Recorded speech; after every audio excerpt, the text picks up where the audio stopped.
everybody? Welcome back to My People Call Me Myron, episode 1, part 2, or 1B. I don't really know what to call it yet, but it's a thing that's existing.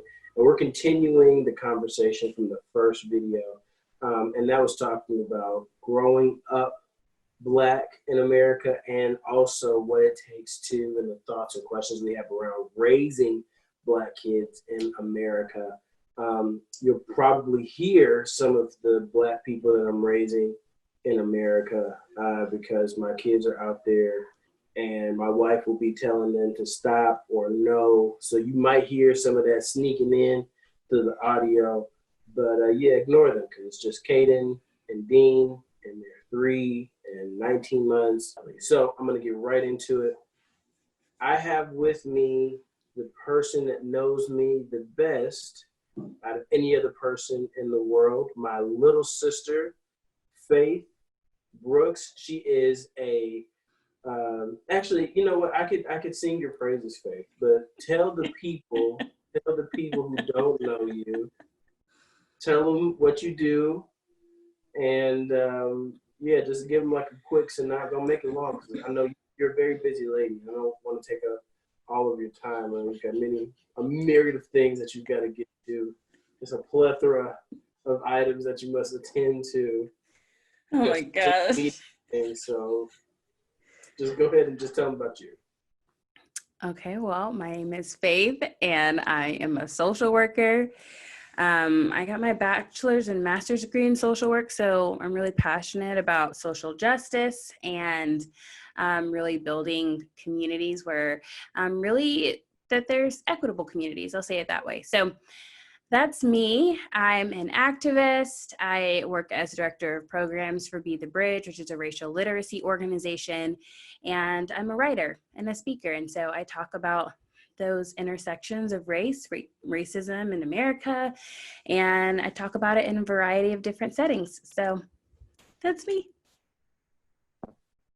That's great. I'm not gonna make fun of your radio voice. We were laughing about my sister's radio voice earlier, but I'm not gonna get into it because I told her I wasn't gonna put her up there. I'm gonna do a little bit of it. You're so terrible. Just let me give you my This is why we can't do interviews together. Hey, listen, all right, listen. I'm serious with you. Listen, okay, I don't know how to have my interview voice. Anyway, it's fine. Carry on. So listen, I want to talk to you about growing up in the same household. People are very intrigued, I think, to like look at us, like, and then like to hear about or find out about like how we were brought up. We're in a very unique space. We're in very unique spaces given 0.003%, maybe 2. Like, so talk a little bit about what it was like growing up and being the only Black girl at a lot of events, or growing up and really having to struggle with your Blackness when we were really young, because we were a lot of times the only Black faces in a lot of white spaces because we are point face first generation suburbs. Okay, I'm telling you this right now. Our parents made enough. Listen now, I'm gonna tell y'all this. I mentioned this in passing in the first video. I'm so serious. We had one real family vacation coming up, probably, period. What would you say that vacation was? Gotta be San Antonio. I was gonna say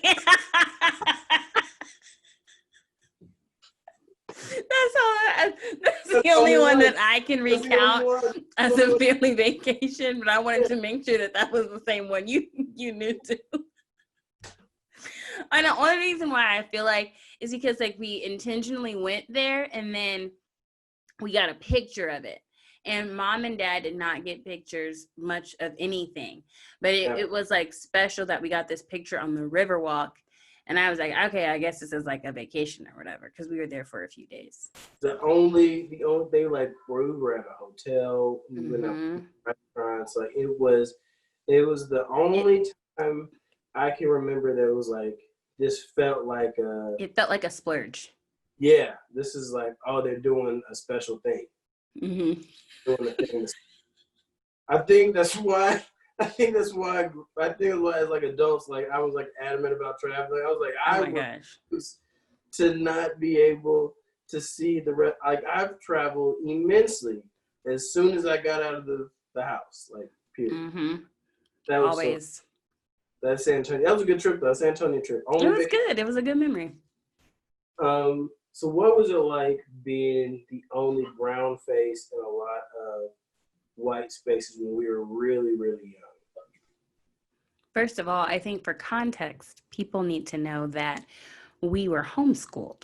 So very true. Yeah, that's another important. That's a really important piece to this puzzle. Important enough. Actually, I was actually thinking about this, like, being homeschooled. Like, I don't even know if mom did it on purpose, because she's not like super woke. Her mother's not woke. Okay, she's just getting to woke now. I think she's more woke now because her kids have become, more. She is more now, and she lived with me for lots of different pieces of my adulthood, and so she's come along the journey. But I would say the last 8 months of her living with me, this is the most. She was been reading some of my books that I have. Super woke. She's become full blown activist. It's great.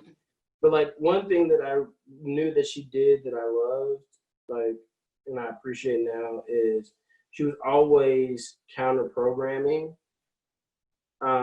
And I think it was just something, like, for her, like, it was very important that we knew, like, Black contributions to America.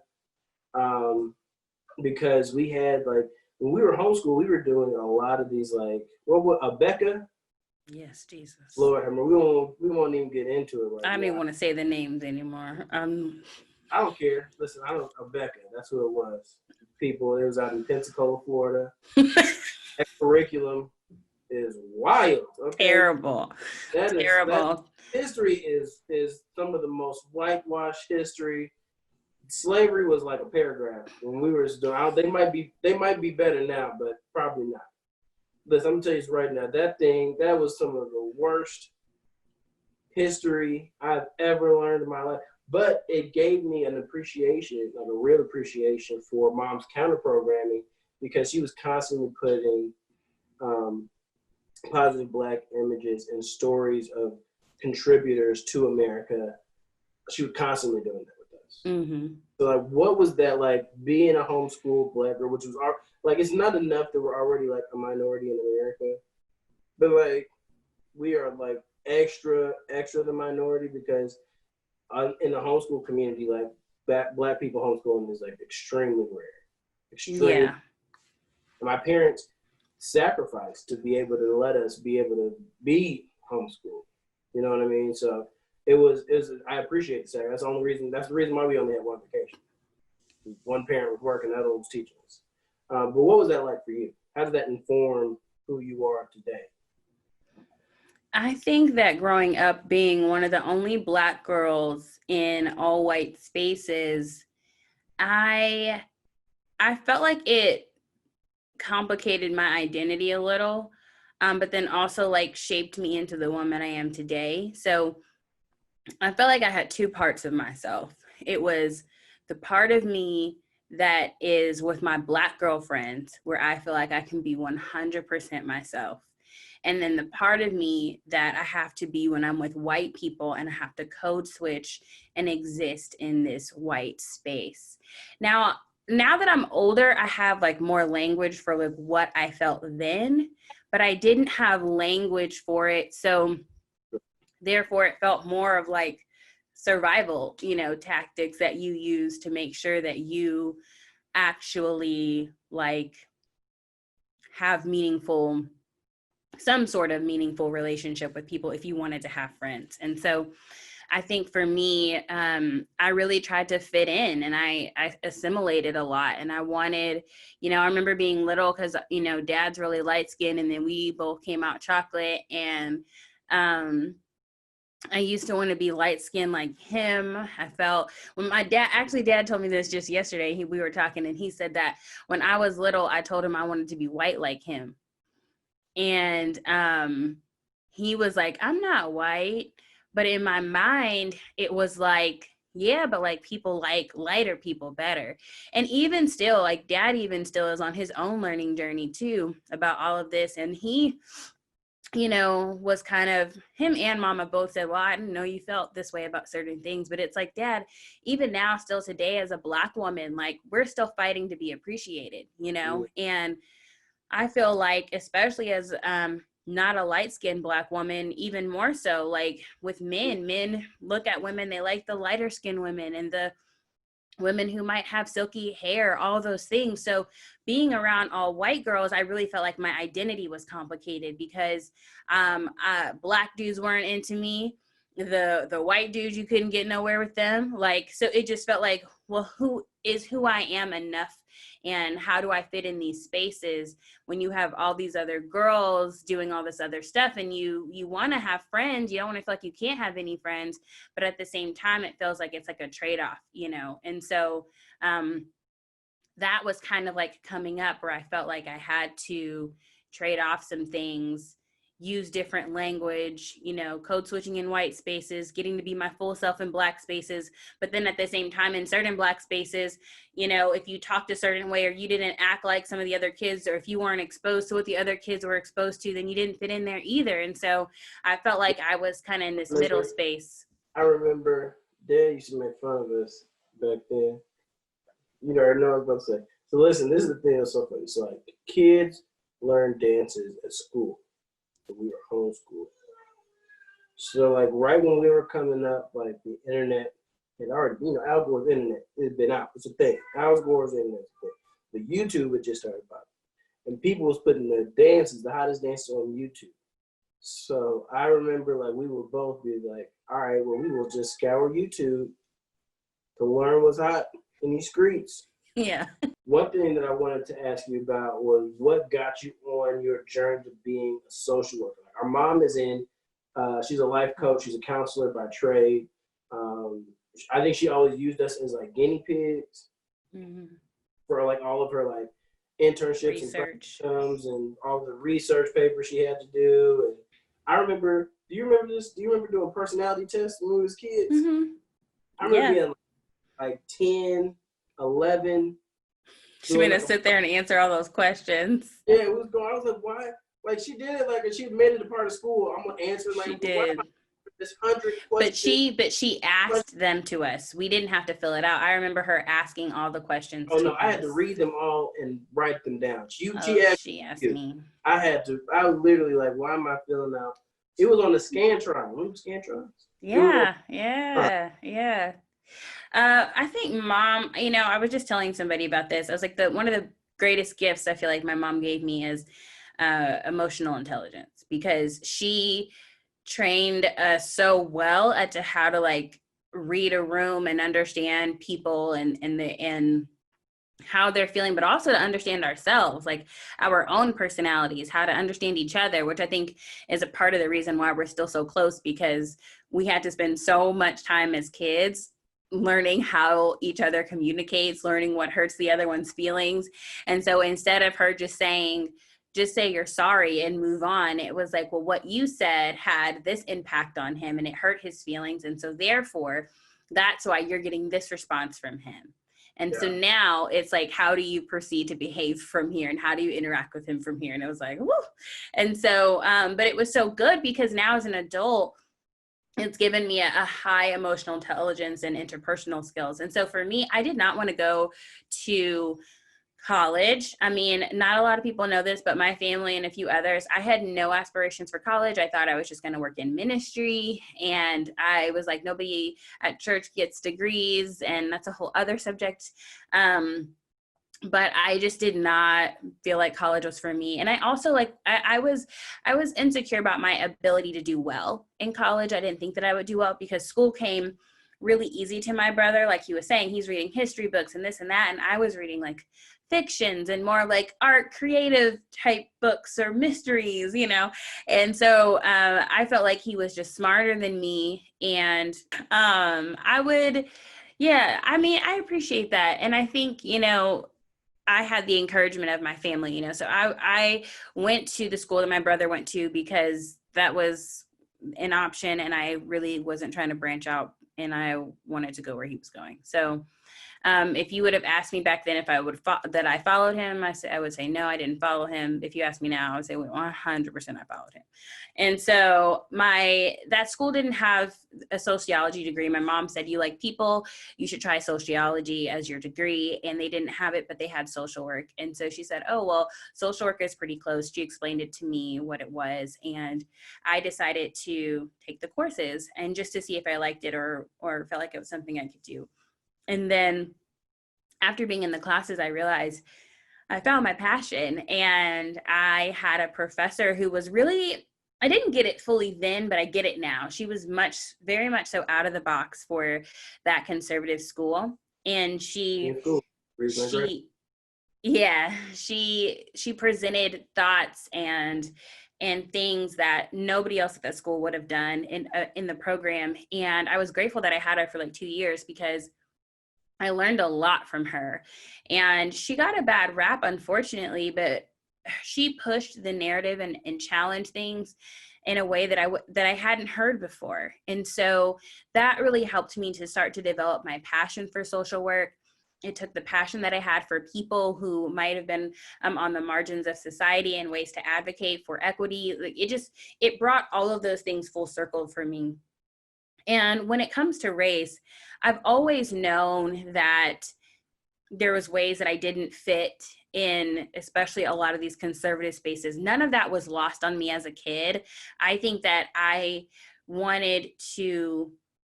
focused more on trying to be accepted and fit in than sit around correcting people 24/7 about what they were saying to me, because even that felt like a lot to constantly say, oh, that's mean, It's easier that way. Yeah, like, oh, you're saying a microaggression. Oh, you're being racist. Like, it just, as a kid, I didn't have that language and it just felt exhausting. So I just tried to like fit in instead of trying to, correct people all the time. But in college, it kind of hit a breaking point for me because I was tired of being the only Black girl in classes. And when I first came to the school, the first like year and a half, 2 years, you could count the Black girls on two hands. Towards the last year and a half or so, a lot more Black girls had come, but that was through like sports and different, music departments, other places. But for the most part, we really didn't have any other Black girls. And so the close Black girlfriends that I made, it was great. It was a blessing. I needed, those friends in my life, but then also they would mix us up. They would always think we were the same person, even though we looked nothing alike. And, it was just like a real turning point for me in my personal development, because it really began the journey of like a crisis in my faith, first of all, because we had to go to church so much. Every day was chapel. And then I saw how Black people were treated and the subtle ways Black people were talked about. And by the time I went on a trip to Rwanda, it was like one of those mission trip type things, which I don't believe in mission trips no more. But anyway, it was one of those trips. And the racism I experienced from team members on the trip was just, it was crazy. And so that really began the journey for me of addressing this. And I had a few team members that were great, that are still friends of mine, that spoke up and, addressed things. But I just remember feeling like, wow, these people are here to paint houses for Black people in Africa, right? We're in Rwanda. So you want to come to the continent of Africa, and you want to be in the country of Rwanda, and you want to take pictures with these Black kids. You want to paint their houses. But me, as a Black woman from America, you're disrespecting me. You're telling jokes with racial slurs. You're doing all this stuff. And it's just like, it irked me, man. And that trip really changed my life, because after that trip, I couldn't assimilate anymore. I was like, I cannot rock with this. And so from then on, I began to do my own reading and researching and developing language and, really like distancing myself from the ideologies and theology that I had grown up with, because it was so harmful, right? And so I had to discover that on my own. And I thought that, my mom might think like I'm going through a crisis, I don't love God anymore. And it was like, it wasn't that I didn't love God, but it was that I didn't see myself being loved by the God these white people idolized. Yep. And I didn't see that there was a place for me in that kind of a space with the God they were referencing. And so that only furthered when I became a case manager, once again in a Christian space, but with conservative families. And I don't want to just say just conservative, right? Because people get an idea that we're doing this whole right left thing. Racism exists and it's bipartisan, okay? So it's not just one group, right? This is America. It's in the fabric of America. I'm saying conservative and theologically, so just to make a clarification here. But in some of those spaces, as a Black woman, just seeing how I was perceived, how people talked to me, the things that they said to me, there's a lot of things that I honestly don't remember, but I know that I, as a Black woman, had to constantly go into hostile environments where there was tension and where people did not appreciate my presence. And so I think God has protected me in some ways that I haven't completely internalized all of that. And I also am a compartmentalizer, so I don't tap into all of that. But just looking back at the fact that month after month, I had to go into racially hostile environments as a young Black girl, 21 years old, with people who did not appreciate nor respect me, nor want really a Black case manager or somebody like that in your house. I mean, that's freaking traumatizing. And so, and it's by people who say that they believe in God and they're going to church on Sunday. And so that started a journey of a deconstruction of my faith, because I couldn't reconcile the two. It wasn't clicking. Yeah, I mean, I know for me, like growing up and having to really grapple with my faith was huge. Like in college, like we have a guy who's like, we call him my older brother, his name is Jerome. Like I was in Dallas with my mom and we were talking through when I was vacillating whether or not I was gonna be a Christian or not. Like, and he and I just having those kind of conversations, and him just being a great ear to hear and listen. But really the experiences that I had with people who said they were Christ followers and how distinctly different the people who said they named the name of Jesus acted towards me and people who look like me. Because this is the other thing that's always interesting, right? It's not always how people treat you directly, right? Because there's this thing that once you ascend to this certain plane or echelon with some white people, like then you're good. Like you're the exceptional Black, right? You are the Black that is high and lifted up, and you're not like the rest of your people. You know? Yeah, I've had somebody say that to me before, and I used to think that it was okay when I was a kid. Like, okay, well, that's good, I guess. Like I'm not like the other Black people. And then I got older, and I was like, oh my God, wow, these people are saying, you know what I mean? Like I didn't get it when I was little.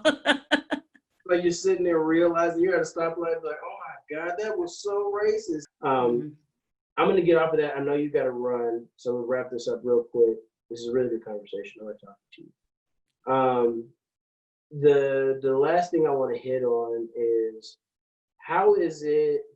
what is it that we're doing for the future generations? Right. So Faith and my oldest, Caden, are joined at the hip. When Caden was first born, Faith had moved back to Houston right when Caden was born. She had lived in Austin, so she came back, and Faith was having like a very like emotional time adjusting being back into Houston. And I was moving back to Houston. I was going through a breakup, and it was a rough breakup. It was a myriad of things. Put all your business out there. I was gonna leave it vague, but you can put it out. I mean, I'm gonna just be honest. I was going through a breakup. Times be hard sometimes. It is what it is. Yeah. So Faith needed like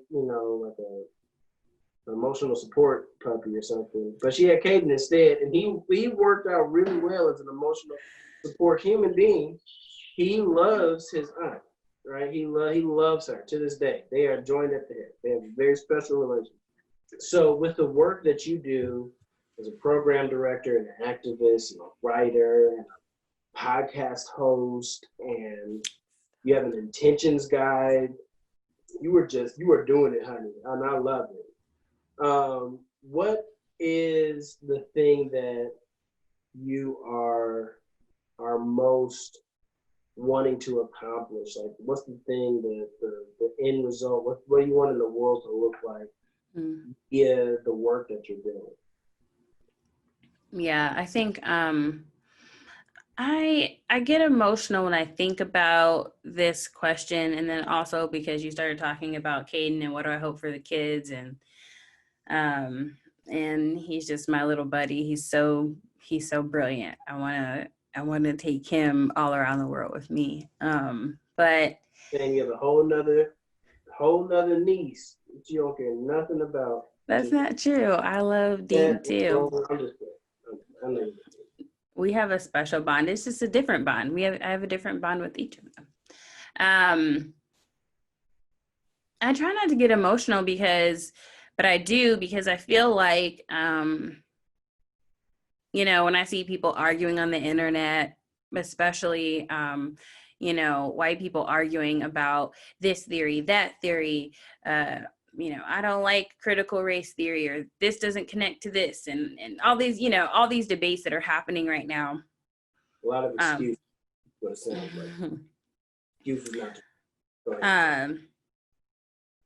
I get emotional because it's like, it's easy for you to sit on a computer and debate about semantics when your humanity and your dignity in your life isn't on the line.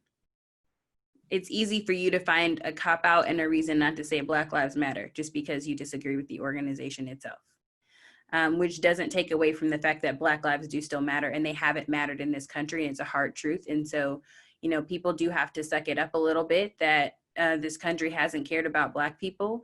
Yeah. And we're saying Black Lives Matter because they do, and they haven't. They haven't mattered to people, and that's unfortunate. And I get it for people. This is tough. It's hard to hear. It's frustrating, but it's hard to live like this. And my hope is that this is the work that I want to spend my life doing. I told a friend, that was talking to me about how her daughter was after Ahmaud Arbery, because they live in a smaller town, and they've adopted a teenage girl. They got her when she was younger, but she's a teenager now. And she has, a white family, and it's just, she's Black and her brother is Black, that's adopted in the home. And she was saying that she didn't want to go and walk the dog in the neighborhood anymore. And she was talking about how scared she was to go by herself. And what I said to her was, this is the work that I want to pour my life out doing, that I want to help to make a more equitable space for my nephew, for my niece, for your daughter. And this is the work that I'm so passionate about, that I'm willing to die for, to see and push the needle on us getting more equity in this country and having these conversations that people don't want to have. It takes a lot of strength to go into spaces and have these conversations with people who might not want to have them. And maybe looking back now, being a case manager, being in a lot of spaces, white people didn't welcome my presence, and me, pushing past that and going anywhere has prepared me for this moment. But, there's kids I'm thinking about, and I'm not just thinking about myself. I'm not going to see the fullness of this in my lifetime. And so I would hope, but the reality is that it's taken us a long time to just get to this point. And so if I can be a part of us having some significant change, and let's hope we're going to see accelerated change in the next 20, 30, 40 years. Let's hope that this isn't just a few months of passion, and then, a year later, we're back to silence again, so I am hopeful that we can accelerate the progress. I'm not, feeling like, oh, well, we won't be able to, it'll be another 400 years. I don't feel like that, but I do feel like there's a lot of systems to untangle. And this is more than just, a heart issue. This is also a societal system, governmental, entangled issue about race and racism that has never been. And we've just been putting not even a Band-Aid on a wound. And the Black community has been so traumatized, hasn't had people to talk to. I try to ask my grandmother things about our history, and she can't tell me. She can't remember, and so the fact that there's things that we will never even know, just from a few people ahead of us and our grandparents, because of the trauma they experienced and their parents experienced that they never talked about. There's a lot of missing links and pieces for Black people in America that are descendants of those who were enslaved. And so I think that there's a lot of loss and grieving people are doing right now, recognizing people waking up, people in the first or second generation suburbs, realizing that they've been lulled to sleep in the suburbs and now they're waking up like, whoa, I can't keep going on like this. I can't keep allowing myself to move in the way that I've moved before. And it's not about walking in fear, but it's about being aware. And I think more people are aware and they're not willing to just not say anything anymore for the sake of keeping the peace, because what peace is there to keep? I think the other thing that's interesting too about keeping the peace is who is that peace for? Exactly. You know what I mean? Like the keeping the peace is really, this is to satiate, this is to make,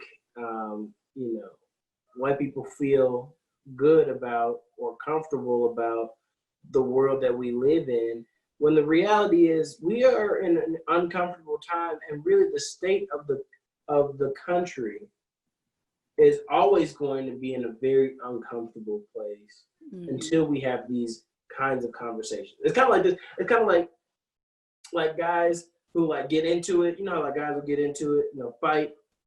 And then after they fight and they get it off their chest and they're good, guys go get a burger right after they cuss each other out.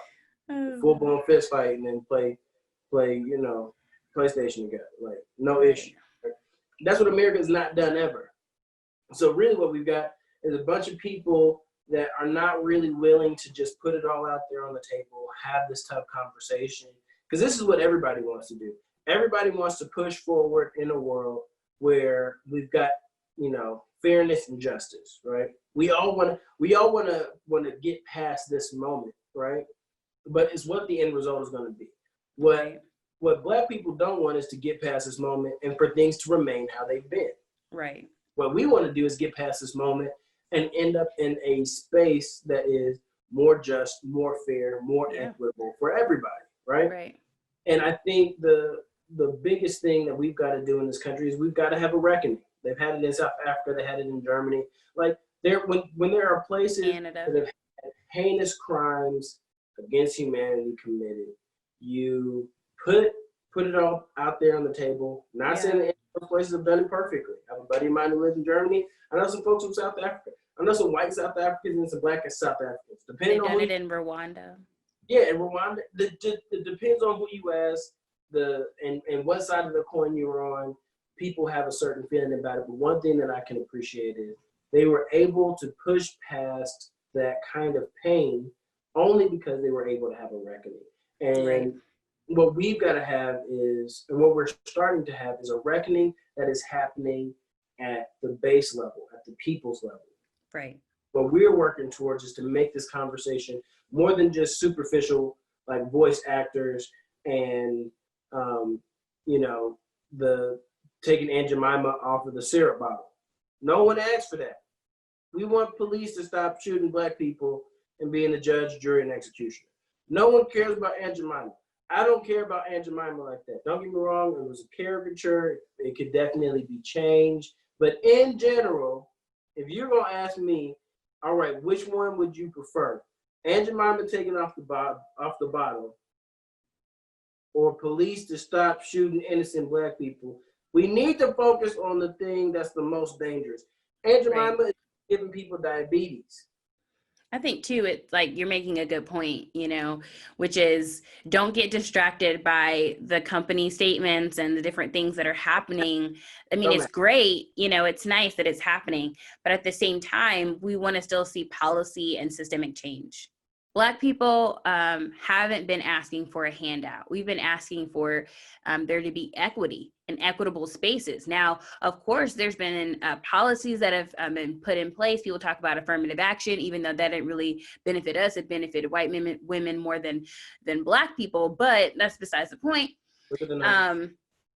It's really important for us to see policy change, and we're not saying, hey, come and help us do this and this. It's like, we don't want this to be discriminated against. People want to be able to know that if they get arrested, they're not getting killed too, you know what I'm saying? And so or even to not be wrongfully arrested, for goodness sakes, you know what I'm saying? So like or even profiled, all of these other things. And so there's a lot of components that come with being Black in America. And I think that, we have to look beyond some of the surface changes, which are nice, but what are you internally doing to change the culture you're hiring, this country's rules and regulations and policies that have been biased towards Black people and other people of color? Like, how are you switching that stuff up, the stuff that's going to affect our lives?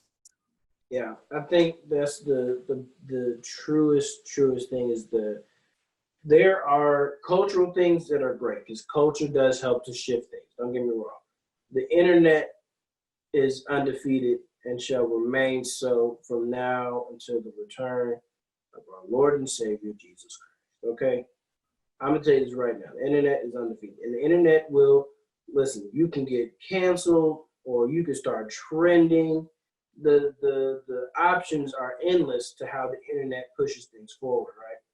But after the good thing about the internet is it can bring attention to a thing. The bad thing about the internet is it moves very quickly, right? After 2 or 3 days, it's out of there, right? I think that's why it's so important. One of the things that I love that's like a trend on like social media right now is people they'll post like, anyways, Breonna Taylor. Like, we're not gonna not, like, we can make all the jokes you want, the memes can still pop, but we're not gonna forget that 3 officers still haven't been arrested after they busted in somebody's house and killed a whole person, shooting them 8 times, even though she was an EMT and wanted to go to medical school, working during the pandemic. Like, we're not gonna forget about this, right? Right. The reality is the thing that we need is beyond just the internet.